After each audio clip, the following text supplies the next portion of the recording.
Let's see. Let's see ya. Pokoknya kita simak bersama-sama sekali lagi. Gua mau ngajak teman-teman semua buat spam hashtag IndoPride, Gaspol, GD Obat, dan juga BTR Win. Ini dia game keempat kita, Sunhawk. Oke, tanpa lama-lama lagi kita bakal langsung menuju ke arah Sunhawk dengan arah pesawat yang tampaknya kembali pelit, tapi di Sunhawk it's okay. Yes. Pelit nggak pelit, semua sampai ke arah kota. Yang PR cuma satu, kalau lagi terbang, gliding jarak jauh, Ditembakin. kagak. Apa tuh? Guys, kok ada orang di kanan kita? Tiba-tiba puter lagi. Terus nuking. Waduh. Ya udah, fight itu, lah. itu biasanya strategi-strategi yang akhirnya ngebuat semuanya jadi buyar gitu. Tapi itulah PUBG Mobile, harus situasional juga, harus cepat berpikir situasi dan keputusan seperti apa yang nantinya bakal dihadapin. Dan Bigetron kayaknya seperti dengan apa yang mereka omongin, mereka bakal terjun dan turun ke arah Painan. Sementara Bootcamp ditinggalkan oleh FaZe Clan karena beberapa momen mereka kalah fight dengan Stalwart. Wah, tapi zonanya ini adalah zona klasik dari PUBG Mobile itu sendiri, yaitu zona menggalau. Ini masih belum bisa dibilang ke arah Camp Alpha. Iya, menggalau. Bisa kemanapun nih, Pas. Iya, betul. Bisa mental ke arah Bravo, ke Charlie juga ada kemungkinan kecil. Tapi ini dia yang lebih seru lagi. Ada fight di antara dua tim saya kali ini dari BR11 dan juga dari tim 4Rivals bakal bertemu di awal Cancel? permainan. Oh, nggak Dari di-cancel? sana, Tiko Lempar, kan dapatkan satu target. Membuka kesempatan tapi sayang sekali dari BR. Setelah numbangin Rich, dia tidak bisa menumbangkan Epi. Epi kali ini bakal happy mendapatkan targetnya dan langsung menok N lawannya. Wow, dan ada pertemuan berikutnya kembali antara Cryptix dan juga TJB yang bermain di arah Camp Charlie. Masih ngotot banget. Wah. Dan wah! DBS yang benar-benar tajam tadi begitu menyakitkan dan berhasil menumbangkan attacker ke lobby. Yap, DBS menjadi salah satu senjata yang cukup mengerikan di Sunhawk, cukup difavoritkan juga untuk fight di awal karena potensi untuk langsung menok satu pemain. Tapi lihat dari Manhan, bakal spray down M4-nya, belum mendapatkan targetnya, cukup membawa satu orang low, tapi dijepit dari berbagai angle oleh tim Cryptic kali ini. Dari Manhan bakal spray down menemukan seorang Marshall, tapi Manhan bakal ter-take down. Senkai terlalu pede, keluar dari area bangunan, langsung di trade knock kali ini, membuat keadaan 3 lawan 2 bagi tim CS kali ini. Ini masih ngotot sih, dua-duanya masih ngotot banget untuk mempertahankan daerah Charlie-nya. Dan hasil jump shoot tadi masih belum bisa mendapatkan target yang dia inginkan. Namun ada Clutch Combat keluar dari bagian dalam. Lazy Boy, sebuah spray commit berhasil memulangkan TJB ke lobby. Oke, TJB tampaknya fight di awal-awal ini membuat mereka terpaksa pulang ke arah lobby. Dan kita bakal kembali masuk ke game kali ini dengan permainan begitu galak dari banyak tim. Sementara kita bakal kirim juga dari 4Rivals dengan poin yang begitu kokoh. Mereka kembali ada di puncak klasmen, tapi lihat hanya berjarak 5 poin dengan Infinity. Sedangkan dari pemburu dengan nyawa yang ibaratnya tinggal digigit sama ikan Sunhawk, tumbang Waduh, juga itu. Ini digigit ikan cupang tiba-tiba langsung kenok. Gak kenok malah, langsung kembali menuju ke arah lobby, gak usah digigit lah. Paru-parunya kemasukan air aja gue rasa bakal hilang gitu. Tapi Yuyang ngelock angle-nya, benar-benar mencari keberadaan dari seorang pemburu. Satu pemain dari 4Rivals yang terjebak di kali Sunhawk kalau kata Dona. Iya, kali Sunhawk. Kali. Kali, oke. Tapi itu bakal tim juga dari selamat seorang ya. Yuyang terus memberikan tapping. Dia tahu bahwa ini pemburu bakal coba pindah posisi. Tapi di lain sisi dari Rico Infinity Team bakal bertemu dengan Stone kali ini yang bukan Mega Stone. Bakal spray down, hampir udah makan targetnya yang membuat dua player cukup low. Tapi dari tim Commit. Rico bakal komit untuk terus rotasi tanpa berhenti, tanpa melihat ke belakang, langsung terus terobos 6 to aja lah. Tapi bertemu dengan 6 to 8 di mana Yuyang dan kawan-kawan sudah siap untuk menghadang pergerakan Rico Infinity Team. Tapi dia banting kiri. Ada lagi tapi. Iya, ada satu doang. Tapi kalau tadi dia tabrak lurus ya, dia bakal ketemu sama dua pemain dari 6-8. Tapi karena dia banting kiri, akhirnya ketemunya sama satu pemain dari 6-8. 3-3 set. Langsung bergerak menuju ke arah sebelah kiri, tentunya menghindari dua pemain dari Rico yang mendekat ke arah dia. Mengamankan sebuah obstacle di pinggir jalan dan langsung nyebrang.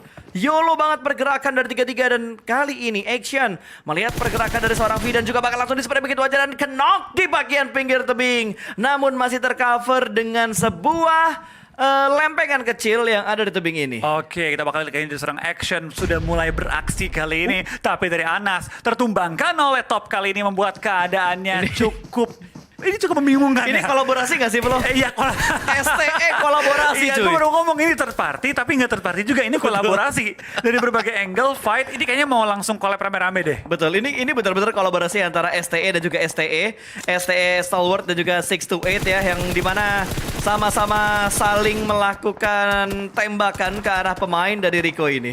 Tapi Tapi apakah dari tim 628 tidak mau ada collab yang dilakukan oleh tim STE? Mereka langsung memberikan spray balik juga dan hampir menumbangkan seorang top tadi ya. Ya, berasa content creator YouTube ya. Ada kolaborasi yang mereka mainkan dan Wah, collab lagi. Ada yang collab lagi tiba-tiba Face Clan join the fight. Kayaknya ingin diajak collab supaya naik subscribernya bareng-bareng. Ada fit ya? Yoi. FT. FT Face Clan. Ada kreditnya. Ada kreditnya kalau Face Clan join juga. Oke, tapi kita bakal lihat kayaknya dari tim Rico dan juga STE 628 bakal bertemu hadapan kali ini dari Face. Tony K pun langsung menembakkan seorang Pika. Tausya ditumbangkan dan Presto Go bakal di trade knock kali ini kembali di mana Eskiton tertangkap oleh seorang Sunan. Dan fight kali ini berakhir kepada tim RAT yang langsung di belakang Karl Lobby di awal permainan. Betul, dan fight masih terus terjadi. Kali ini kita berpindah bertukar ke Face Clan. Ternyata Face Clan tidak hanya melihat ke arah Rico, tidak hanya melihat ke arah Stalwart, dan juga ke arah 628. Bahkan mereka juga punya angle sedikit ke arah pemain-pemain dari Four Rivals. Di mana Four Rivals tadi sudah kehilangan satu anggota mereka, deh kalau nggak salah. Kita bakal lihat juga tampaknya dari beberapa ke member. Revive. Ya, Revive tadi ya, ke Revive. Tapi ini rusuh banget sih pas. Gue nggak nyangka pada kali ini fight-nya bakal berlangsung terus demi fight lah. Betul. Tapi ini dia dari Beta bakal bertemu dengan tim DWG kali ini. Fabian dan kawan-kawan cukup ditekan tapi menekan juga kembali ke arah tim Beta. Dimana Luxi harus melakukan healing. Yes, ini dua tim yang baru merasakan Super Weekend di Super Weekend yang kedua kali ini. Mereka bertemu di arah sekitar Wins, di mana Bigetron keluar lebih cepat dari arah painan. Biasanya mereka agak nahan lama loh di painan, tapi kali ini Bigetron punya rotasi yang lebih cepat dibandingkan gameplay mereka yang sebelum-sebelumnya. Di mana ada satu pemain Bigetron yang udah mulai ngeflank ke arah sebelah kiri tadi. Sedikit mereka menuju ke arah Juni, namun belum ada commit fight yang mereka lakukan. Belum ada close combat maksud gua, karena mereka masih menahan di area mereka masing-masing. Berpindah menuju ke arah Scry dari Stalwart yang punya angle juga ke arah pemain-pemain dari Reject. Ada Reggie yang sudah mulai terspot. Sementara kalau kita perhatikan dari pemain Stalwart, mereka nge-stick 3 pemain di satu area compound, namun mereka membagi dengan beberapa rumah yang ada di area compound tersebut. Oke, tapi kita bakal lihat juga dari beberapa tim. Tampaknya mereka Zuxi juga udah masih coba nge-flank. untuk melakukan pencarian informasi. Tapi lihat dari Zuxi Zuxi bergerak udah nge-flank. pelan-pelan. Step demi step diambil tanpa memberikan suara. Tapi ada Sung juga di sisi kiri dari jembatan yang membuka angle dari seorang Zuxi. Tembak. Ini resiko nih. Kita bakal Belum. lihat kesabaran siapa yang bakal habis duluan. Ya, ini sama-sama ngelok satu sama lain juga. Belum ada tembakan dari seorang Zuxi. Ternyata ada flank yang dilakukan oleh pemain dari DWG bermaksud untuk membelakangi pemain-pemain dari Bigetron, tapi Zuxi mengetahui dengan jelas pergerakan seperti apa yang dilakukan oleh seorang Juni. Betul. Ini flank dibalas flank jadinya anti flank. Oh, gue kira jadi flank-flank, tapi jadi anti flank. Flank pangkat 2. Flank pangkat 2, Atau flank kuadrat. Flankception. Flankception. Sama-sama nge-flank soalnya untuk mencari titik buta dari masing-masing tim. Zuxi akhirnya menarik mundur, kayaknya dia lebih tadi kalau nggak salah dia setupnya tuh agak sedikit di pinggir jalan, tapi sekarang menuju ke bagian Ruins sebuah rumah ya, nggak mau terlalu terbuka di bagian pinggir-pinggir jalan. Yap, dan kita bakal lihat juga dari kedua tim tampaknya flank mereka masing-masing lakukan malah membuat keadaannya semakin stalemate. Nggak ada yang bisa maju, nggak ada yang bisa membuka kesempatan untuk nembak. Tapi di lain sisi dia bakal pindah kali ini menuju ke arah tim Face dan juga ada STE yang bukan 628.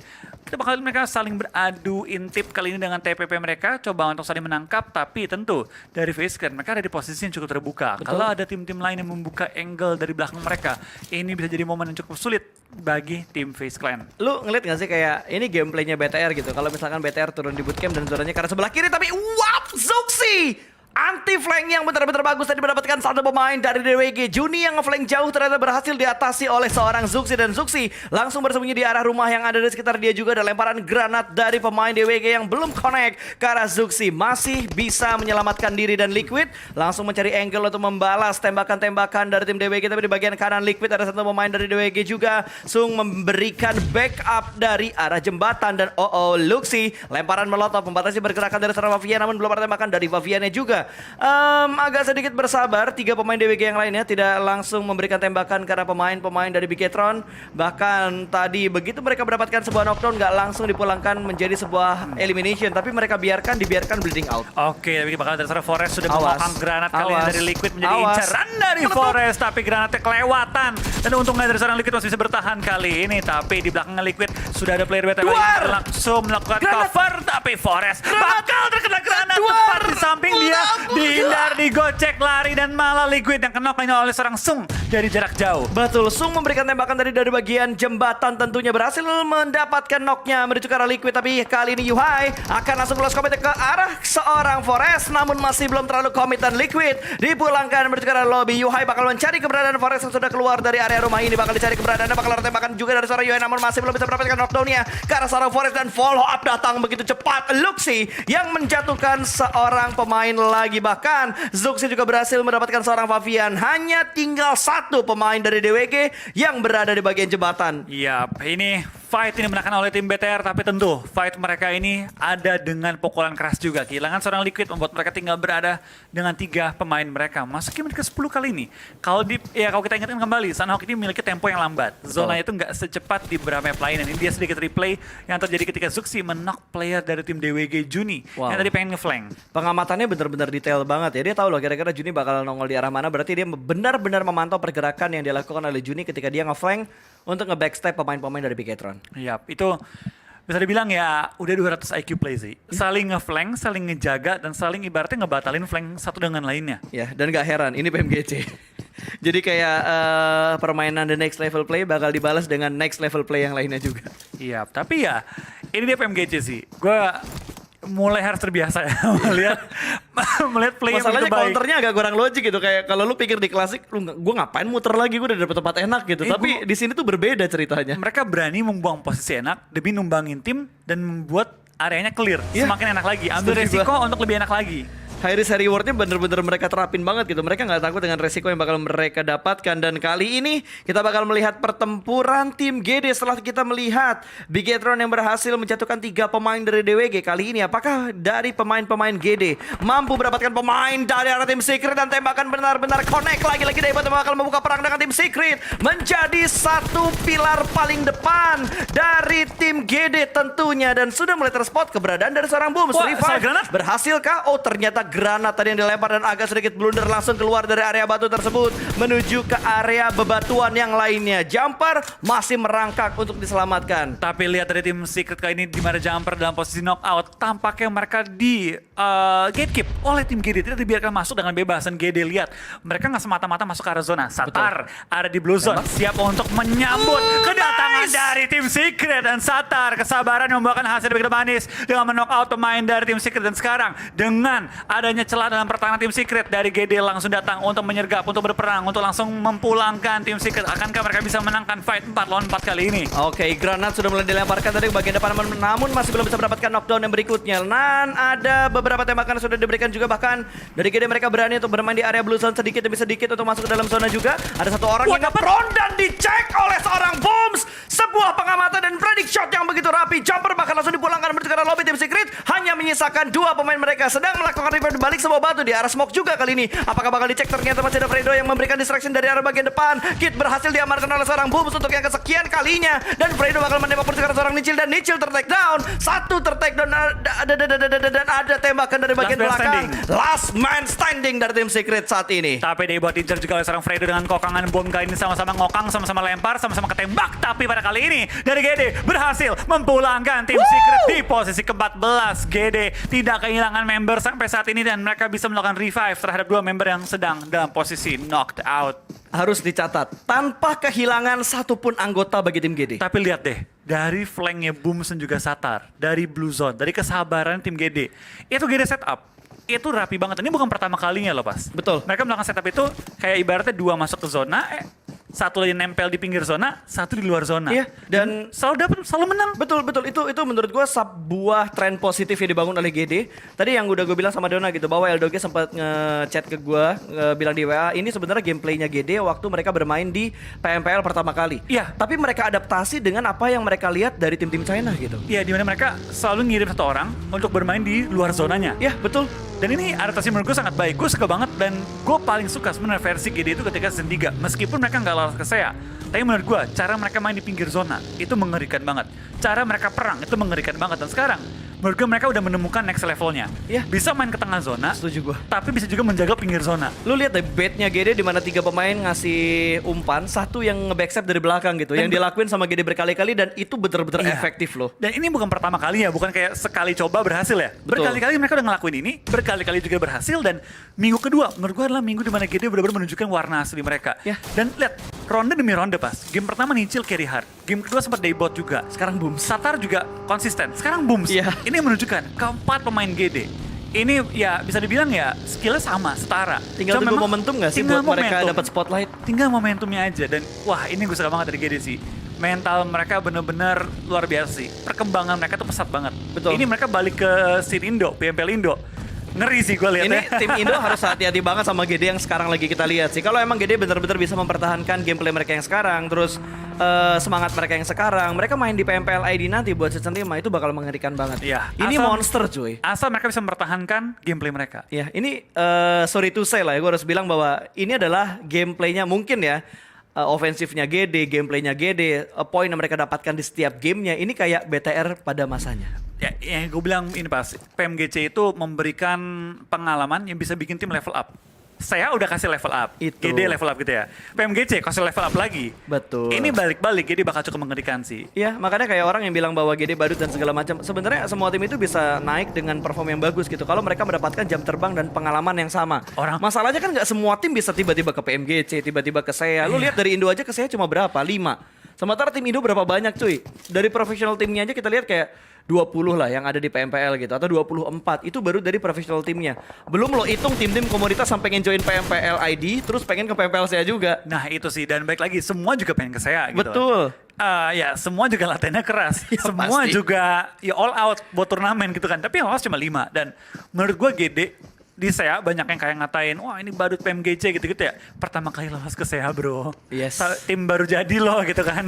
Dan sabar dikit. belajarnya mereka di SEA kayaknya banyak banget ya. Terbukti dengan PMGC mereka bisa se-all out ini ya. Mungkin dari 2 minggu yang kita lihat lah. Kita masih belum tahu nanti kira-kira League Finals-nya bakal seperti apa, Grand Finalnya bakal seperti apa, apakah GD bisa masuk ke Grand Final. Kita lihat track record-nya mereka sepanjang PMGC sekarang lah. Ya kita bandingin sekarang lah, data fakta lah kita ngomongin ya. Kita betul, ngomongin betul, faktanya aja. GD memang di minggu pertama sempet tuh agak goyang gameplaynya. Yap. Minggu kedua tuh ibaratnya udah oke, kita mainnya kayak gini, tinggal kita mantepin nih sampai minggu terakhir, sampai Grand Final, kalau bisa sampai global gitu kan. Udah dapet nyamannya. Udah ketemu formulanya Pak. Yes. Tinggal memantapkan detail-detail kecilnya. Oke, so sudah banyak intermezzo yang kita berikan, saatnya kita back to the beat. Back to the game. Kali ini menuju menit 16 di circle yang keempat, DRS yang membangun pergerakan mereka dengan sabar, tapi tiba-tiba ada gangguan dari arah 628, tentunya malah face lane dari arah belakang berhasil memberikan backstep dan menjatuhkan 2 pemain dari 628. Satu diantaranya sudah dipulangkan ke arah lobby dan ada beberapa distraction yang datang ke arah face lane.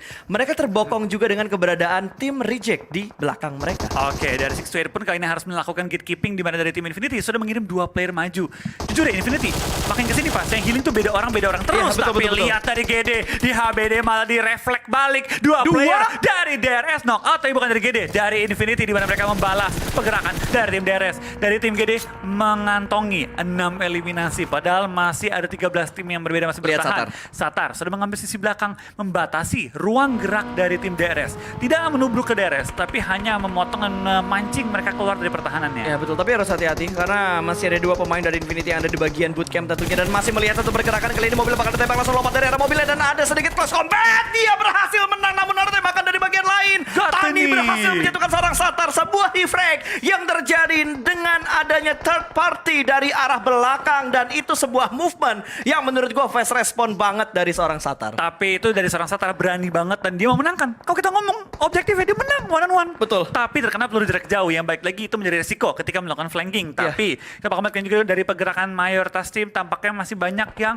lagi ada di pinggir-pinggir zona. Beberapa tim pun sudah mulai nahan sakitnya blue zone dan dari GD, gua nggak heran pas kalau mereka melakukan healing. Mereka men-take down satu tim. Betul. TS healing banyak loh. Gua rasa mereka dapat healingan banyak banget gitu. Mereka ada di sekitar bootcamp, mereka tadi ngedapetin pemain dari DRS walaupun Satar dipulangkan ke arah lobby, tapi proses mereka untuk bergerak masuk ke dalam zona nemuin banyak tim lain yang sudah mengumpulkan healing juga. Itu dari GD feeling gua.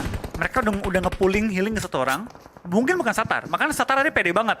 Ya udah, temen gua nge-healing, gua tubruk aja lawannya, gua bikin celah gitu kan. Itu dia movement dan ini juga movement dibangun oleh Infinity. Kira di Wih! lompat satu mobil lagi menuju ke area perairan. Gue hitung ada 2 mobil yang udah dipakai atau 2 vehicle lah yang dipakai sama Infinity buat mereka jumping ke kali Sanhok ini.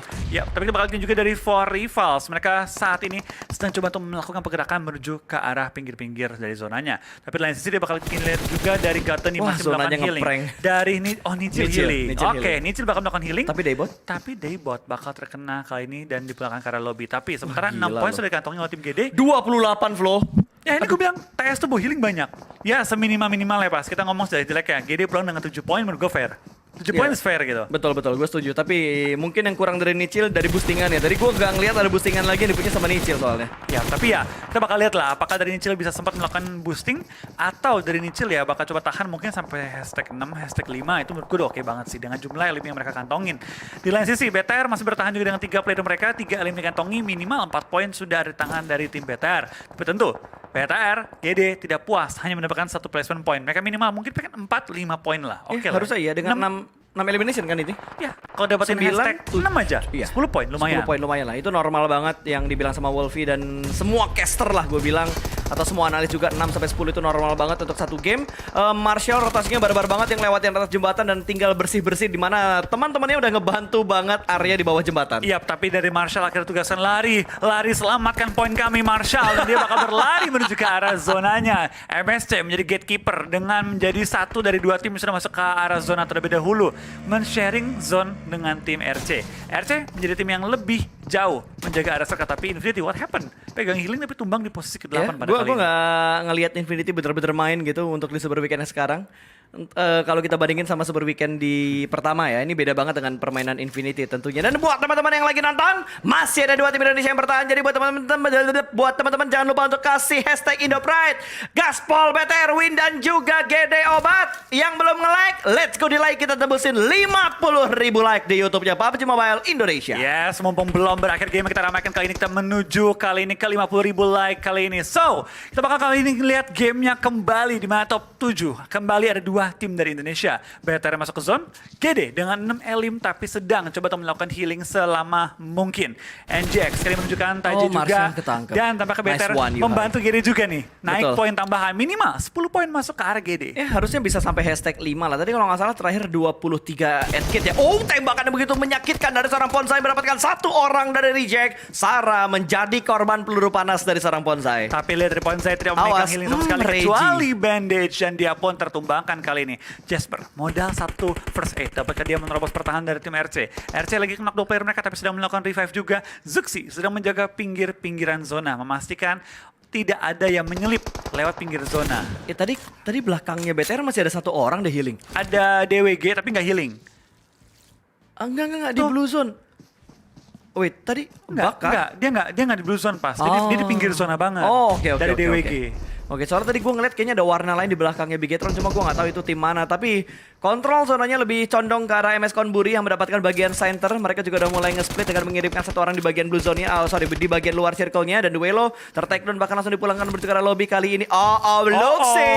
Molotov di tangan Luxi bakal dilemparkan, tapi Yuhai tertangkap di bagian yang lain. Pop berhasil melihat pergerakan dari seorang Top 5? Yuhai tentunya. Dan top 5 untuk GD dan juga Bigetron saat ini di game yang keempat. Zuxi belum terspot dan tembakan masih terus dilancarkan menuju ke arah tim reject. Kali ini Divin yang bakal menjadi korban bahkan langsung dipulangkan menuju ke arah lobby. Bergerak tipis di pinggiran blue zone namun berhasil dengan sangat-sangat bagus dan Luxi juga berhasil mendapatkan 1 korban lagi. Pops Top pun 4. tumbang bahkan top 4. Masuk kedua tim Indonesia, bakal ada close combat lagi dan nice dipulangkankah masih ter-knockdown. Minimal bisa mendapatkan hashtag yang ketiga tentunya dan Luxi perlahan-lahan juga memberikan tekanannya kali ini tinggal menyisakan 2 pemain lagi dari arah 1 MSC dan juga 1 pemain DWG. Wah, tapi dari Luxi kali ini kejepit juga di bagian pinggir-pinggir zona. Bakal langsung melakukan prone shoot. Jasper lagi mencari di mana letak lawannya. Sung dari tadi berdiam diri, dari tadi bersabar, dari tadi punya trigger disiplinnya begitu tinggi. Kali ini bakal bertahan di pinggir zona dan mungkin bisa mendapatkan WCD kalau momentum. fight-nya kembali pecah nih.